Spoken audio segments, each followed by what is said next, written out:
ஒரு ஜெட்டு வந்து வாங்கி கொடுக்கறதுக்காக அவர் வந்து ஃபாரின் போயிருக்கிறாரு. அதுக்கு காரணம் என்னன்னு கேட்டால் அவர் ஏதோ ஒரு பெரிய பிஸ்னஸ் ஏதோ ஒரு பிளான் பண்ணியிருக்கிறாரு அப்படின்னு சொன்னாங்க. இப்போ வெளியே வந்துருச்சு. நடிகர்களோட இவங்களுக்கு வந்து அது நீங்கள் நட்புனா வச்சுக்கோங்களேன், ஏதோ வேறு எப்படி வேணாலும் நீங்கள் பொருள்படுத்திங்க. ஆனால் எடுத்துக்கலாம் அவரோட தொடர்பு இருந்திருக்கு. விஜய் கூட வந்து சேர்ந்து அவங்களுடைய பயணங்கள் இருந்திருக்கு. அந்த பொண்டாட்டின்னு போட்ட அந்த வீடியோ வந்து பார்த்தீங்கன்னா அவர் வந்து வெளியிட்டது வந்து பார்த்தீங்கன்னா இவங்க வெளியிட்ட வீடியோ தான் அது. அப்போவே இவங்க ஃபுல் வீடியோ வெளியிட்டிருக்கலாம். அப்போ இந்த மாதிரி எவ்வளோ வீடியோ இருக்குது. இது ஒரு வகையான பிளாக்மெயில் தானே. மிகப்பெரிய ஒரு கும்பல் வந்து ஒரு மாபியா கும்பலே இருக்குது பின்னாடி. ஆமாம், ஒரு செகண்ட் ஆகுது பட்டுன்னு சொல்லிடுவேன். ஆனால் வந்து அவங்க பின்னாடியே இருக்கிறதுனால நம்ம அதை பற்றி நான் சொல்ல விரும்பல. ரசம் ஊற்றல ரசத்தில் உப்பு இல்லை, அது இல்லை, இது இல்லை, புரியல. ஆனால் அங்கே காம ரசத்தில் தான் பிரச்சனையே இருக்கும். சார் வணக்கம். வணக்கம் சார். வணக்கம். இந்த மாதம்பட்டி ரங்கராஜ் ஜாகிரீஸோட விவகாரம் பார்த்தீங்கன்னா மெகா சீரியல் மாதிரி போயிட்டே இருக்குது. அதுலேயும் பார்த்தீங்கன்னா இன்றைக்கி வந்து துபாயில் ஷாருக்கோட சந்திச்சிருக்காரு மாதம்பட்டி ரங்கராஜ். அவருடைய ஒய்ஃப் சுருதியோட அந்த வீடியோ போஸ்ட் பண்ணியிருக்காரு. அது பார்த்தாம அங்கே ஜாகிரீஸ்ட ஒரு வீடியோ போட்டிருக்கு. அவர் என்ன சினிமிசா பண்ணார் அப்படிங்கிறத வச்சு எப்படி சார் இது எப்போ தான் முடிவுக்கு? இதுதான் இப்போ புரியுதுங்களா சார். நம்ம ஒரு குடும்ப வாழ்க்கையில் இருக்கும்போது கொஞ்சம் ஸ்லிப்பானா கூட நமக்கு எவ்வளோ பெரிய சிக்கலாகுது பாருங்கள். கண்டிப்பாக இதுதான். அதாவது எந்த சூழ்நிலையும் வந்து நம்ம வந்து ஒழுக்கம் தவறாமல் நம்ம கொஞ்சம் கஷ்டம். ஆனால் இன்றைக்கி உள்ள காலகட்டம் ரொம்ப கஷ்டம் தான். ரொம்ப கஷ்டம் சார். இன்றைக்கி கெட்டனா வாழ்றது ரொம்ப ஈஸி சார். நல்லனா வாழ்றது ரொம்ப கஷ்டம். நிறைய விஷப்பரிச்சைகள்லாம் வரும். இப்போ வந்து கொஞ்சம் ஸ்லிப் ஆகிட்டாரு. ஒரு புகழ் உச்சியில் இருக்கக்கூடிய மாதம்பட்டி கொஞ்சம் ரொம்பவே ஸ்லிப் ஆகிட்டார். ஆமாம். எனக்கு கடந்த மாதமே வந்து இவர் வந்து இந்த நீதிமன்றம் இதுக்கெல்லாம் போய் அலைஞ்சிட்டு இருந்தார் இல்லையா. அப்போவே வந்து பார்த்திங்கன்னா வந்து ஒரு செய்தி வந்து ஒரு சில சோர்ஸஸ் மூலமாக செய்தின்னு கேட்டால் அவங்க மனைவிக்கு வந்து ஜெட் வாங்குறதுக்காக பிரசன்ட் பண்ணுறதுக்கு, அதாவது மனைவிக்கு வந்து பிறந்தநாளுக்கு வந்து ஒரு ஜெட்டு வந்து வாங்கி கொடுக்கறதுக்காக அவர் வந்து ஃபாரின் போயிருக்கிறாரு அப்படின்ற மாதிரி தகவல் சொன்னாங்க. இன்னொரு தரப்பில் என்ன சொன்னாங்க, இல்லை சார் அவர் வந்து இப்போதைக்கு இங்கே இல்லை, ஃபாரினில் தான் இருக்கிறாரு, நாடாக சுற்றுறாரு. அதுக்கு காரணம் என்னென்னு கேட்டால் அவர் ஏதோ ஒரு பெரிய பிஸ்னஸ் ஏதோ ஒரு பிளான் பண்ணியிருக்கிறாரு அப்படின்னு சொன்னாங்க. இப்போ வெளியே வந்துருச்சு. என்னென்னு கேட்டால் துபாயில் ஒரு ஹோட்டல் வந்து திறந்துருக்கிறாரு அப்படின்ற அந்த நிகழ்ச்சி. அது வந்து மனைவி பிள்ளைகளோடு இருக்கிறது நமக்கு பார்க்குறதுக்கு சந்தோஷமாக இருக்குது உண்மையிலேயே. கண்டிப்பாக. அதில் வந்து பார்த்திங்கன்னா இவர் வந்து ஷாருக் கான் போய்ட்டு வந்து பார்ட்டிசிபேட் பண்ணியிருக்கிறாரு. இது பெரிய ஒரு கிராண்டாக பெரிய லெவலில் தான் இந்த ஃபங்க்ஷன் வந்து பண்ணியிருக்கிறாரு. இதுதான் இது வந்து நான் இப்போ இந்த மாதிரி வந்து வாழ்க்கையை வந்து இது மாதிரி உச்சத்தில் இருக்க சமயத்தில் இப்படி ஒரு வீடியோ இல்லை சார். இப்போ ஜாகிரீஸ்ட ஒரு வீடியோ ஜாகிரீஸ் அது அவங்களுடைய சார் இப்போ நல்லா புரிஞ்சுங்க சார். குவாலிட்டி வந்து ஒவ்வொருத்தரும் ப்ரூவ் பண்ணிகிட்டே இருப்பாங்க சார். நம்ம கடந்த காலத்தில் நீங்கள் நிறைய பேர் நம்ம சொல்ல முடியும். உதாரணத்துக்கு நிறைய விஷயங்கள் நம்ம சொல்ல முடியும். இவங்க விஷயத்தில் நான் சொல்கிறேன். இந்த பெண் அந்த ஜாய் கிறிஸ்டலா விஷயத்தில் நீங்கள் பார்த்தீங்கன்னா அவங்க கடந்து வந்த பாதைன்னு ஒன்று இருக்குல்ல. அதில் நீங்கள் பார்த்தீங்கன்னா நிறைய உங்களுக்கு வேணால் கூட வந்து ஃபோட்டோஸ் இணையத்தில் போட அவங்கள வந்து நீங்கள் ஜாய் கிறிஸ்டலா நீங்கள் சர்ச் பண்ணிங்கனாலே நிறைய வரும். அவங்க நிறைய பேர் கடந்து வந்திருக்கிறாங்க சினிமாவிலேயே. நான் சொல்கிறேன், அப்படி ஒரு கடந்து வர மனிதர் யார்? மாதம்பட்டி ரங்கராஜ். என்னென்னா அவர் கொஞ்சம் ரொம்ப நெருக்கம் பாராட்டார். ஒரு கட்டத்தில் வந்து ஏதோ அவங்க மனைவிக்கும் இவருக்கும் ஏதோ ஒரு கேப் இருந்திருக்கு. அந்த கேப்பில் வந்து இவங்க வந்து உட்காந்துட்டாங்க. இதுதான் உண்மை. ஜாய் கிறிஸ்டலா வந்து அவங்க முதல் கணவர் வந்து ஒரு இயக்குனர், பெரிய அளவில் வெற்றி அடைய முடியலை. அவர்கிட்ட இருந்துட்டு அதுக்கு பிறகு அடுத்த செகண்ட் வந்து பார்த்திங்கன்னா நடிகர்களோட இவங்களுக்கு வந்து அது நீங்கள் நட்புனா வச்சுக்கோங்களேன், ஏதோ வேறு எப்படி வேணாலும் நீங்கள் பொருள்படுத்திங்க. ஆனால் எடுத்துக்கலாம். அவரோட தொடர்பு இருந்திருக்கு. விஜய் கூட வந்து சேர்ந்து அவங்களுடைய பயணங்கள் இருந்திருக்கு. கேட்டால் அவங்க என்ன சொல்லுவாங்கன்னு கேட்டால் நான் வந்து ப்ரொஃபஷனலாக நான் வந்து அவங்களோட லிங்க் இருக்குதுன்னு சொல்லுவாங்க. அதான் நான் பதில் சொல்ல முடியும். கண்டிப்பாக. நான் வந்து ஒரு காஸ்டியூம் டிசைனர், நான் பல பேரோட எங்களுக்கு. ஸோ இப்படி பயணம் படும்போது தான் வந்து இவருக்கு நான் வந்து காஸ்டியூம் பண்ணுறேன்னு சொல்லி வந்து இப்போ கஸ்டியூம் பண்ணியிருக்கிறாங்க. காஸ்டியூம் பண்ண வந்தவங்க கஸ்டியூம் பண்ணுறாங்கன்னு சொல்லலாம். அப்படி தான் ஆயிடுச்சு. இப்போ பாருங்க, அவர் சந்தோஷமான ஒரு ஈவெண்ட்டில் இவங்க வந்து ஒரு போஸ்ட் பண்ணுறாங்க. அதே பழைய பொண்டாட்டியை அதையே இன்ஸ்டால்மெண்ட்டில் ஏற்கனவே இந்த பொண்டாட்டின்றது ஒரு சின்ன பிட்டு மட்டும் விட்டுருந்தாங்க. இப்போ முழு வீடியோ வந்து விடுறன்ற மாதிரி விடுறாங்க. அந்த முழு வீடியோவில் கூட பார்த்தீங்கன்னா நீங்கள் பார்த்தீங்கன்னா அவர் போதையில் இருக்கிறது தெரியுது. யார் போதையில் இருக்கிறது? மாதம்பட்டி ரங்கராஜ். ஆமாம், பார்த்தாலே தெரியுதுல்ல. அந்த முகத்தில் அவர் பேசக்கூடிய துணையே தெரியுது. அவர் நிதானம் இல்லை அப்படின்றது தெரிய வருது இல்லை. இப்போ போதையில் தான் பல வீடியோ போட்டு பாருங்களா? அப்படி நான் ரெண்டு பாருங்க சார், யாருக்கும் நம்ம வந்து இங்கே வக்காலத்து வாங்கலை, யாருக்கும் நம்ம சப்போர்ட் பண்ணுற எண்ணத்தில் நம்ம பேசலை. இந்த வீடியோவில் அவர் நிதானம் இல்லாமல் இருக்கிறார் ஒன்று, அதை நம்ம பார்க்குறோம். அந்த பொண்டாட்டின்னு போட்ட அந்த வீடியோ வந்து பார்த்தீங்கன்னா அவர் வந்து வெளியிட்டது வந்து பார்த்தீங்கன்னா இவங்க வெளியிட்ட வீடியோ தான் அது. யார் ஜாக்கி சுலா வெளியிட்ட வீடியோ தான் அது. அப்போவே இவங்க ஃபுல் வீடியோ வெளியிட்டிருக்கலாம். அப்போ இந்த மாதிரி எவ்வளோ வீடியோ இருக்குது. இது ஒரு வகையான பிளாக்மெயில் தானே. கண்டிப்பாக ஒரு மனைவி எப்பவுமே வந்து கணவன் வந்து நான் வந்து ஏதோ எந்த காலத்தையோ போயிட்டோன்னு நீங்கள் நினச்சிடாதீங்க. இதே நீங்கள் நலாயினி எடுத்துங்க. தன் கணவன் வந்து குஷ்டரோகம் வந்த பிறகு கூட அவன் வந்து தாசி வீட்டுக்கு போகும்போது பார்த்தா கோடையில் சுமந்துட்டு போனதாக சரித்திரம் இருக்குது. நலாயினி அந்த நலாயினி வந்து சொன்னால் சூரியன் கூட வந்து உதிக்காது. அந்த மாதிரி தான் வந்து அந்த நம்ம வரலாறு சொல்லுது. அது நமக்கு வந்து படித்த புராணங்கள்லாம் வந்து ஒரு மனைவி வந்து எப்படி இருக்கிறாங்க. கண்ணகி வந்து பார்த்திங்கன்னா கணவன் வந்து திரும்பி வந்த பிறகு அவனோட வந்து அந்த சிலம்பு பிரச்சனை வரும்போது பார்த்தீங்கன்னா எது வந்து முத்தி எது பவளம் எது சந்தேகம் இது வரும்போது அந்த அந்த வேகத்தில் வந்து கணவன் இறந்த அந்த வேகத்தில் வந்து பார்த்திங்கன்னா அவங்க வந்து கோவப்பட்டாங்க. மதுரை எரிச்சாங்க. இது நிறைய இருக்குது இல்லையா. அப்போது ஒரு மனைவி எப்படி இருந்திருக்கிறாங்கன்றது இதெல்லாம் இருக்குது. இப்போ நிகழ்காலத்தில் பல மனைவிகள் வந்து என்னென்னா தன் கணவனை வந்து பார்த்தீங்கன்னா இது போன்ற நபர்கள்கிட்ட இருந்து இது போன்ற பெண்கள்கிட்ட இருந்து பாதுகாக்கிறதே பெரும் போராட்டமாக தான் இருக்குது. இப்போ கிட்டத்தட்ட வந்து நீங்கள் ஸ்ருதியை எடுத்துக்கிட்டிங்கன்னா அவங்க மீட்டு எடுத்துட்டாங்க. கண்டிப்பாக மீட்டு எடுக்காமல் இன்னும் பல பேர் போராடிட்டு இருக்காங்க. இல்லை எத்தனை வீடியோ சார் வச்சுருப்பாங்க அவங்க நம்ம ஒவ்வொன்றா இப்போ ஒரு வீடியோ வெளியிட்டிருக்கிறாங்க. இதுக்கு முன்னாடி பெரிய லிஸ்ட்டு போட்டிருந்தாங்க இவங்க என்னெல்லாம் தேவைன்னு சொல்லிட்டு. அந்த லிஸ்ட்டு வந்து வெளியாயிடுச்சு. ஒரு 10 ஐட்டம் கேட்டிருந்தாங்க.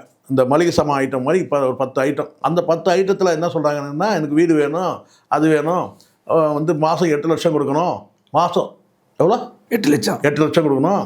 ஸோ இப்படி வந்து நிறைய பெரிய லிஸ்ட்டு போட்டிருந்தாங்கன்னு வச்சுங்களேன். அது அப்போது என்ன சொல்கிறாங்கன்னு கேட்டால் வந்து அவர் வந்து வீட்டில் அந்த நடமாடக்கூடிய அந்த காலகட்டத்தில் அந்த ஃபோட்டோ எடுத்து இந்த இந்த இந்த இந்த 8 ஐட்டம் வேணும்னு சொல்லிட்டு அனுப்புகிறாங்க இல்லையா. அவங்களுக்கு யாருக்கு அனுப்புகிறாங்கன்னா அவங்க மனைவிக்கே அனுப்புகிற மாதிரி தான் இருக்குது, தகவல் இருக்குது. ஒருவேளை அவருக்கு அனுப்பிச்சாங்களான்னு தெரியாது. ஆனால் இந்த பேப்பரை வெளியிட்டது வந்து யாருன்னா ஸ்ருதி வெளியிட்டாங்க. இவங்க அதாவது ஜாக்கி சுலா வந்து ஒரு 10 ஐட்டம் வேணும் என்னெல்லாம் வேணுன்றதை வந்து அவங்க வெளியிட்டாங்க. அதை உடனே இவங்க வந்து என்ன செய்றாங்க கேட்டிங்கன்னா வந்து அதை மறுக்கிறதுக்காக ஒரு வீடியோவில் போய் ஒரு நேர்காணல் கூட கொடுத்தாங்கன்னு வச்சுங்களேன். ஆமாங்களா. வீட்டுக்குள்ளே நடமாடக்கூடியதை எந்த மனைவியாவது தன் கணவன் வந்து வீட்டுக்குள்ளே நடமாடுறத வந்து ஃபோட்டோ எடுப்பாங்களா? அதை அவங்க ஃபோட்டோ எடுத்து வச்சுருந்தாங்க. அவங்க வீட்டுக்கு வந்ததுக்கு ஒரு எவிடன்ஸ். அந்த மாதிரி வந்து நிறைய வந்து இப்போ வீட்டுக்குள்ளே வந்து கேமரா வைக்கிறது கூட எவிடன்ஸாக காட்டுறாங்க. அவர் எங்கள் வீட்டுக்கு வந்துட்டு போனாருன்றதுக்கு கேமரா இருக்குது. இல்லை சார் என் மகனுக்கு நீதி கிடைக்க வரை நான் எந்த எல்லைக்கு வேணாலும் போவேன் அப்படிங்கிறாரு சார். இப்போது நீதின்றது வந்து இது முழுக்க வந்து பார்த்தீங்கன்னா சட்டம் வந்து அறிவு சார்ந்தது. சரிங்களா. கண்டிப்பாக. இன்னொரு பக்கம் வந்து பார்த்திங்கன்னா வந்து இவங்க நீதி வேணும்னா சட்டம் வந்து இவங்களுக்கு வந்து எந்த அளவுக்கு இவங்களுக்கு உதவியாக இருக்குன்னு நமக்கு தெரியல. நீதிமன்றத்தில் இருக்கும்போது நமக்கு வந்து சட்ட அறிவு இருந்தால் நம்ம பற்றி பெருசாக நம்ம வந்து பேசலாம். நீதிமன்ற தீர்ப்புகள் வந்து ஒரு கோர்ட்டில் இப்படி ஒரு தீர்ப்பு இருக்குது, இன்னொரு கோர்ட்டில் வேறு மாதிரி தீர்ப்பு இருக்குது. இந்த லிவிங் இன் இந்த ரிலேஷன்ஷிப்புக்கே அப்புறம் திருமணம் ஆகிறதுக்கு முன்னாடி உறவு வச்சுக்கிற விஷயத்துலேயும் பல தீர்ப்புகள் வந்து மாறி இருக்குது நம்ம பார்க்குறோம். இந்த கேஸில் என்ன மாதிரி தீர்ப்பு வரும்ன்றதை வந்து பார்த்தீங்கன்னா உலகமே வந்து ஆவலோடு இருக்குதுன்னு வச்சுக்கிறேன். கண்டிப்பாக சார். ஆனால் இந்த இடத்துல ஒரு விஷயம் நான் வந்து சொல்வேன் என்னன்னு கேட்டால், ஏற்கனவே இவங்களுக்கு ஒரு தகவல் வந்திருக்கிற தகவல் மட்டும் தான் நான் சொல்கிறேன். முதல் கணவனை வந்து டைவர்ஸ் பண்ணிட்ட பிறகு தான் ரெண்டாவது வந்து கல்யாணம் பண்ணிக்கணும். அதாவது முதல் திருமணம் வந்து செல்லத்தக்கதல்ல அல்லது வந்து கேட்டால் அதை வந்து இது பண்ணிட்டு தான் வந்து விவாகரத்து வாங்கிட்டு அந்த திருமணமே இல்லைன்ற பட்சத்தில் அடுத்தது ரெண்டாவது கல்யாணம் பண்ணணும். ஆனால் இவங்க வந்து இவரை திருமணம் பண்ணிக்கிட்டேன்னு சொல்கிறாங்க இல்லையா. முண்டகன்னிக்கம்மன் கோயிலே ஏதோ முண்டக கன்னியம்மன் கோயிலே ஏதோ கோயிலில் கல்யாணம் பண்ணணும்னா ஏதோ சொன்னாங்க இல்லையா. ஏதோ ஒரு கோயிலில் கல்யாணம் பண்ணணும்னா அந்த கோயிலில் நீங்கள் போய் கல்யாணம் பண்ணாலும் கூட பார்த்தீங்கன்னா சட்டப்பூர்வமாக செல்லாது பொதுவாக சொல்லுவாங்க. ஏன்னா எந்த சாமியும் வந்து நீங்கள் கோயிலில் போய் கல்யாணம் பண்ணால் கூட எந்த சாமியும் வந்து விவாகரத்து வரும்போது கோர்ட்டுக்கு வந்து சாட்சி சொல்ல போகிறதில்ல. இவங்க கல்யாணம் பண்ணிக்கிட்டாங்க நான் தான் வந்து இவங்க பண்ணி வச்சோம்லாம் சொல்ல போகிறது கிடையாது. அப்போ இந்த இடத்துல வந்து கேட்டால் இவங்க முதல் கணவரை வந்து டைவர்ஸ் பண்ணாமையே இவரை வந்து கல்யாணம் இவங்க சொன்ன அந்த டேட் வந்து டிஃபர் ஆகுதுன்றாங்க. இல்லை இப்போ அவங்க சொல்கிற மாதிரி பார்த்தீங்கன்னா இப்போ ஜாக்கி என்ன சொல்கிறாங்கன்னா நான் எந்த எல்லைக்கு வேணாலும் போவேன். அந்த அந்த அதுக்கு என்ன சார் மீனிங்க? ஒரு வேலை என்ன பலான வீடியோக்கள் இருக்குது அப்படி சார். எந்த எல்லைக்கு அப்படி சொன்னாலே ஒரு பெண் சொன்னாலே அதுவே வந்து அது வந்து அசிங்கமானது. எந்த எல்லைக்குன்னா அது என்ன எல்லை அது சொல்லணும்ல. இது ஒரு இல்லை ஒரு பெட்ரூம் நீங்கள் பெட்ரூம் ரகசிய கேமரா வச்சுருப்பாங்களா? அது இருக்கலாம். இப்போ சார் ஒருத்தர் வீட்டுக்குள்ளே ஒருத்தர் வந்து நீங்கள் இதை கேட்டதுனால நான் சொல்கிறேன் சார். எந்த மனைவியும் எந்த கணவனும் ஒரு மனைவி வீட்டுக்குள்ளே நடக்கிறதெல்லாம் ஃபோட்டோ எடுக்க மாட்டாங்க சார். வீட்டுக்குள்ளே உலா தருது எவிடன்ஸுக்காக நான் எடுத்து வச்சேன்னு சொல்கிறாங்க அவங்க. அவர் வீட்டுக்குள்ளே போய் வரதெல்லாம் புழங்குறதெல்லாம் போட்டோ எடுத்து வச்சுருந்தா இன்னும் அவன் எவ்வளோ வீடியோ இருக்கும் சொல்ல முடியும். அப்போ பிளான் பண்ணியிருக்காங்கன்னு தான் அர்த்தம். கண்டிப்பாக இவங்க இன்னசென்ட் கிடையாது, அப்பாவி பெண்லாம் கிடையாது. இவன் வசதி படைச்சவன், இதை சொன்னால் உடனே அவனுக்கு சப்போர்ட்டாக பேசுகிறாயிடும். அவனும் நம்ம எந்த இடத்துலையும் விட்டு கிடையாது. அவன் வந்து பார்த்தீங்கன்னா வந்து பொம்பளை பொறுக்கி நீங்கள் யாருன்னு இங்கே பெரும்பாலும் ஆம்பளைக்கு மட்டும்தான் சார் இழிச்சாயினாரான் பொம்பளை பொறிக்கணும். பெண்கள் வந்து பல ஆண்களோட போனால் அவன் ஆம்பளை பொறிக்கி கிடையாது, அது சொல்கிறது கிடையாது. நம்ம தான் சொல்கிறோம், தைரியமாக சொல்கிறோம். ஆம்பளை பொறிக்கி பொம்பளை பொறிக்கி 2 பொறிக்கையும் சேர்ந்து வந்து பார்த்தீங்கன்னா வந்து அசிங்கத்தை பண்ணிட்டு இருக்கிறாங்க. குறைஞ்சபட்சம் வந்து பார்த்தீங்கன்னா இந்த மாதிரி நீதிமன்றத்தில் வழக்கு இருக்கும்போது இந்த மாதிரியான வீடியோக்களை வந்து ஏற்கனவே கிட்டத்தட்ட சீமானுக்கு இருந்த சிக்கல் மாதிரி தான் ஆயிடுச்சு இது. கண்டிப்பாக என்ன அவங்க வந்து போன போட்டு அந்த பொண்ணு பேசிகிட்டே இருக்கும், யார் விஜயலட்சுமி. இது வந்து நான் கேட்டிங்கன்னா வந்து அவர் பேசினாரு, அவர் வீடியோ அந்த ஒரு வீடியோ ரிலீஸ். இதெல்லாம் பொழப்பா? இது ஒரு பொழப்பா? நீங்கள் பாதிக்கப்பட்டீங்கன்னா நீதிமன்றத்தை மணி அடிச்சிட்டிங்க. கோர்ட்டில் ஒரு மேட்டர் இருக்கும்போது நீங்கள் வந்து பார்த்தீங்கன்னா அதை வந்து 2 பேருமே வந்து, ஆனால் அந்த விஷயத்தில் அவருக்கு கரெக்டாக இருக்கிறார். யார் இது வரைக்கும் அவர் எந்த நேர்காணலும் கொடுத்தது கிடையாது. கண்டிப்பாக பல மீடியாக்கள் ட்ரை பண்ணிட்டாங்க, பெரிய பெரிய மீடியா ஜாம்பவன்லாம் ட்ரை பண்ணிட்டாங்க. அவர் வந்து ஒரு முறை கூட வந்து அவர் வந்து நேர்காணல் கொடுத்ததே கிடையாது. இது சம்மந்தமாக பேசுனதும் இல்லை. நீதிமன்றத்தையும் போய் என்ன சொன்னார் கேட்டிங்கன்னா, நான் அவுட் ஆஃப் அதாவது கேட்டிங்கன்னா நான் அதாவது வந்து நீதிமன்றம் அல்லாமல் நான் செட்டில்மெண்ட் நான் எதுவும் நான் வந்து ட்ரை பண்ணல, நான் அதுக்கான தயாராக இல்லை. கோர்ட்லேயே எந்த செட்டில்மெண்ட் தான் நீதிமன்றத்துக்குள்ளே நான் பண்ணுறேன்னு சொல்லிட்டார். நீதிமன்றத்துக்குள்ள உட்பட்டு நான் வந்து செட்டில்மெண்ட் பண்ண ரெடியாக இருக்கிறேன், ஆனால் வந்து நீதிமன்றத்துக்கு அவுட் ஆஃப் செட்டில்மெண்ட்டுக்கு நான் ரெடி இல்லைன்னு சொல்லிட்டார். அது மிகப்பெரிய அடி உங்களுக்கு. ஏன்னா இவங்க எதிர்பார்த்தாங்க, உண்மையாக எதிர்பார்த்தாங்க, அவுட் ஆஃப் செட்டில்மெண்ட்டு இவர் வரணும்னு எதிர்பார்த்தாங்க. இவருக்கு இந்த பெண்ணுக்கு பின்னாடி சில பேர் இருக்கிறாங்க, அதை நான் சொல்ல வேணாம்னு நினைக்கிறேன். ஏன்னா அவங்க வெளிப்படுத்த வேணாம். அவங்களும் வந்து பார்த்தீங்கன்னா பின்னாடி தான் இருக்கிறாங்களே. யார் சார் அது? பின்னாடி இருக்கிறாங்க, சினிமா வட்டாரத்தை சார்ந்தவங்களே, சினிமா வந்து துணை நடிகர்கள். ஏற்கனவே வந்து பார்த்தீங்கன்னா எது பெண்கள் ஆண்கள் ஆண்கள் சரிங்களா? அவங்களாம் வந்து இவங்க இந்த பெண்ணுக்கு வந்து அதனால தான் நான் சொன்னேன், யாரெல்லாம் தொடர்பு இருக்குன்னு பாருங்கள். சினிமா வட்டாரத்தில் யாரெல்லாம் இவங்களுக்கு வந்து உங்களுக்கு தெரியல சார். சினிமா வட்டாரம் இப்போ எல்லாரும் சொல்லுவாங்க, என்ன சொன்னால் அவர் பெரிய சமையல் வல்லுநர், அவருக்கு வந்து பொலிட்டிக்கல் பேக்ரவுண்ட் இருக்குது, இது இருக்குது, அது இருக்குன்றாங்களே. இவங்களுக்கும் இருக்குது. அவங்களுடைய வந்து அட்வைஸாக தான் இவங்க வந்து நடந்துக்கிறாங்க. அது வெளியில் தெரியாமல் இருக்குது. சினிமா வட்டாரத்தில் இருக்க சில நடிகர்கள்லாம் வந்து பின்னாடி ஒரு செகண்ட் ஆகுது பட்டுன்னு சொல்லிடுவேன். ஆனால் வந்து அவங்க பின்னாடியே இருக்கிறதுனால நம்ம அதை பற்றி நான் சொல்ல விரும்பல. கண்டிப்பாக உண்மை இது. இப்போ எப்படி பொலிட்டிக்கல் பேக்ரவுண்ட்னா நம்ம சொல்ல முடியுமா? இவருக்கு பின்னாடி அவர் இருக்கிறாரு, அந்த அரசியல் கட்சி தலைவர் இருக்கிறார், மாதம்பட்டி ரங்கராஜுக்கு பின்னாடி, அப்படி நம்ம சொல்ல முடியாதுல்ல. அதே மாதிரி இவங்க விஷயத்தில் நான் சொல்லாமல் தவிர்த்து போகிறேன். ஆனால் இந்த பின்னாடி சப்போர்ட் இருக்குது. மிகப்பெரிய ஒரு கும்பல் வந்து ஒரு மாபியா கும்பலே இருக்குது பின்னாடி. ஆமாம், அவங்ககிட்ட வந்து பெரிய அளவில் வந்து தொகையை வந்து கறக்கிறதுக்கு அவன் கொஞ்சம் நெஞ்ச டார்ச்சர்லாம் கிடையாது. சாதாரண டார்ச்சர் நீங்கள் நினைக்கிறீங்களா? இதெல்லாம் பெரிய பெரிய டார்ச்சர்லாம் பண்ணி முடிச்சு தான் அதுக்கப்புறம் வந்து அவன் ஸ்டடியாக நிற்கிறான். அவன் ஃபுல் அண்ட் ஃபுல் வந்து தொழிலில் வந்து கவனம் செலுத்துகிறான். வந்து துபாயில் வந்து ஹோட்டல் ஆரம்பிக்கிறாரு. அவங்க மனைவி ஃபுல்லாக சப்போர்ட் பண்ணுறாங்க. இதான் உண்மை. ஃபுல் அண்ட் ஃபுல் இப்போ அவங்க மனைவி வந்து சப்போர்ட் பண்ணுறாங்க. குடும்பத்தோடு போய் சேர்ந்துட்டான். ஸ்லிப் ஆகிறது தான். இதெல்லாம் வந்து நம்ம ஒரு சமயம் நம்ம வந்து கட்டுப்பாடோடு இருக்கணும் தான். நம்ம வந்து பார்த்தீங்கன்னா பெரும்பாலும் நம்ம வந்து இங்கே பேசுகிறது எல்லாமே ஒரு சுயநலம்ன்ற ஒரு வார்த்தையை மட்டும்தான் பேசுகிறோம். ஆனால் சுய நேர்மை, சுய நம்பிக்கை, அதாவது தன்னம்பிக்கை, இதெல்லாம் வந்து நம்ம சுயநலமாக இருக்கிறோம். எதுவாக இருந்தாலும் சுயநலம். ஆனால் நம்ம நேர்மையாக சுய ஒழுக்கத்தோடு இருந்துட்டு இருந்தால் இந்த பிரச்சனை இல்லை தானே? இல்லை, கண்டிப்பாக. இப்போ தான் அவருக்கு வந்து மனைவி மூலமாக வந்து கிடச்சிருக்கு. அவங்களும் வந்து பார்த்தீங்கன்னா சில இடங்களில் நீங்கள் பார்த்தீங்கன்னா மனைவி விட்டுருவாங்க, நீ போறியா போடா அப்படின்னு சொல்லி விட்டுருவாங்க. அது மாதிரி நிறைய நடந்திருக்கு. ஆனால் வந்து இந்த அம்மா விடலை, கடைசி வரைக்கும் போராடிச்சு. சரி, எப்படி எந்த நேர்காணலும் கொடுக்கவே இல்லை. நிறைய நேர்காணல் இந்த பெண்ணை பற்றி வரும்போதெல்லாம் கல்யாண ஃபோட்டோ வெளியிடும் போது பல கட்டங்களில் ஸ்ருதிக்கிட்ட போய் கேட்குறாங்க, என்னங்க உங்கள் கணவர் இப்படி இருக்கிறார், இப்படி இருக்கிறார். கண்ட்ரோலாக இருந்துச்சு கடைசி வரைக்கும். ரெண்டாவது ஒரு அறிவார்ந்த வழக்கறிஞர், அவங்க பின்னாடி இருக்கிற ஒரு வழக்கறிஞர் டீம் இருக்குது. அவங்க என்ன அட்வைஸ் பண்ணுறாங்களோ அதை வந்து அவங்களும் கேட்குறாங்க, வந்து மாதம்பட்டி ரங்கராஜன் கேட்குறாங்க. இவங்களுக்கு இருக்கிறவங்க சொல்லணும் என்னன்னு கேட்டிங்கன்னா, இந்த மாதிரி நீங்கள் ஏன்னா இவங்க பேசுனதே முன்னுக்கு பின் முரணாக இருக்கும். நீதிமன்றத்துக்கு போன பிறகு ஒரு ஸ்டேட்மெண்ட்டு, நீதிமன்றத்துக்கு போகிறதுக்கு முன்னாடி நேர்காணல், நிறைய நேர்காணல் கொடுக்கும்போது அவன் மானத்தை வாங்கினா அவன் வந்துடுவான். கண்டிப்பாக. இதுக்குன்னா மெனக்கட்டு ஒரு மீடியா உங்களுக்கு தெரியும்னு நினைக்கிறேன். அவங்க போய் உட்காந்து பேசி அவனை வந்து டார்ச்சர் தான் வச்சுக்கோங்களேன். இப்போ என்ன முன்னால் பண்ண முடிஞ்சுது? அவன் வெயிட்டாக ஷாருக்கார் கூட நின்று குடும்பத்தோடு வந்து போடுறான் ஒரு பெரிய வீடியோவை. நீ என்ன செய்கிறன்னா ஃபோட்டோ போடுறேன். யார் ஃபோட்டோ போடுறேன்னா வந்து ஏற்கனவே வந்து ஒரு வீடியோ ஒன்று என்னன்னா ஏற்கனவே வந்து பொண்டாட்டின்றான். அது முதல் பொண்டாட்டி கூட இருக்கலாம்ல. இந்த வீடியோவை அவன் முதல் பொண்டாட்டி கூட போட்டிருக்கலாம்ல. ஜாய் கிருஷ்ணலான்னு ஏதாவது பேர் வருதா? கிடையாது இந்த வீடியோவில். அதிலே முடிஞ்சிச்சு. அது முதல் பொண்டாட்டி. நான் சொல்கிறேன் அது முதல் பொண்டாட்டி ஸ்ருதிக்காக போட்டதுன்னு நான் சொன்னேன். என்ன பண்ணுவீங்க சொல்லுங்கள்? ஆமாம் ரைட், நீங்கள் போட்டீங்க பொண்டாட்டின்னு போது நீங்கள் பக்கத்தில் ஏதாவது நீங்கள் இருக்கிறீங்களா? இல்லை உங்கள் 2 பேரும் இருக்கிற மாதிரி ஏதாவது ஃபோட்டோ இருக்கா? இல்லை பொண்டாட்டி ஜாய் கிருஷ்ணலான்னு எதனா இருக்கா? இல்லை அடுத்தடுத்து ஏதாவது வர வாய்ப்பு இருக்குல்ல? வரட்டும், போடுங்க. ஏன் இன்ஸ்டால்மெண்ட்டில் விட்டுட்டு இருக்கிறீங்க? மொத்தமாக கூட போடுங்க. இல்லையா சார்? நான் இதுதான் இங்கே இப்போ எப்போவுமே எவ்வளோதான் கருத்து வேற்றுமை இருந்தால் கூட எத்தனையோ டைவர்ஸ் கேஸ் வந்து கோர்ட்டுக்கு போகுது சார்.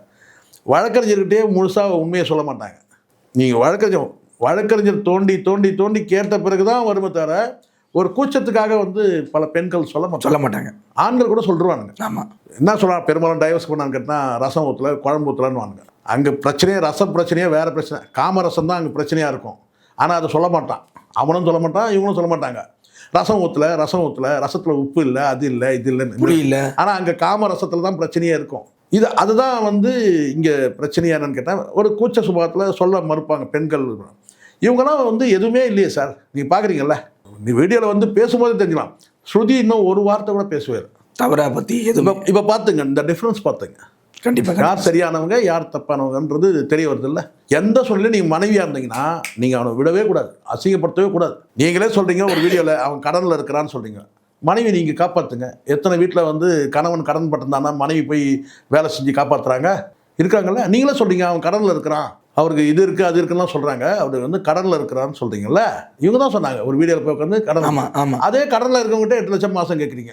நீங்களே கடன் இருக்கிறாருன்னு சொல்லிட்டீங்க. அப்புறம் அவர் மாதம் 8 லட்சம் கொடுக்கணும்னு கேட்டால் எப்படி?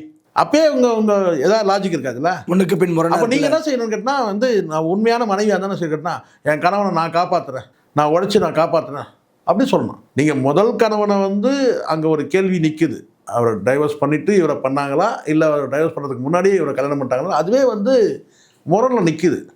ஸோ இது ஒன்றும் சட்டம் சார்ந்த விஷயம். அப்படி இருக்கும்போது நிதானம் வேணும். நீதிமன்றத்துக்கு போயிட்டால் ஒரு நாளில் முடியாது சார். இவங்க எல்லோரும் நினைக்கிறான் இன்றைக்கி போனால் இவர் கோர்ட்டில் வந்து மாதம்பட்டி ரங்கராஜ் விஐபிங்க லிஸ்ட் பண்ணும்போது முதல்ல அவரை லிஸ்ட் பண்ணுங்க அப்படிலாம் பண்ண மாட்டாங்க. நீதிமன்றத்தில் எல்லாரும் ஒன்று தான். கண்டிப்பாக ஏழைங்க பாழைங்க எல்லாரும் வரிசையில் தான் வரணும்.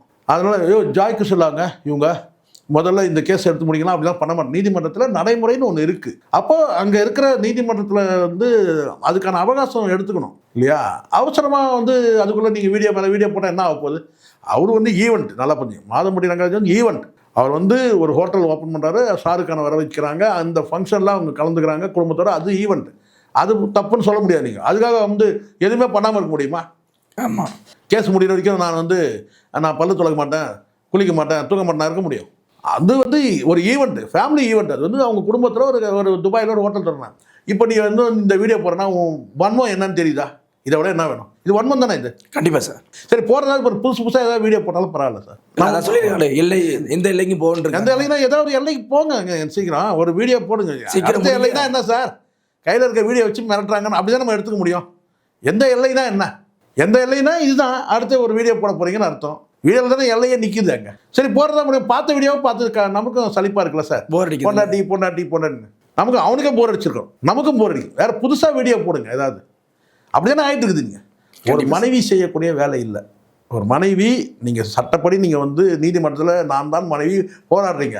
அப்போது உங்கள் நோக்கம் வந்து பார்த்தீங்கன்னா சட்டப்பூர்வமாக நிவாரணம் பெறணும் தான் இருக்கணுமே தவிர கணவனை அசிங்கப்படுத்தணுன்ற அந்த நோக்கம் இருக்கக்கூடாது சார். அந்த கணவனை அசிங்கப்படுத்துறது அவனுக்கு பிறந்ததாக சொல்லக்கூடிய அந்த குழந்தைய சேர்த்து அசிங்கப்படுத்தாதீங்க.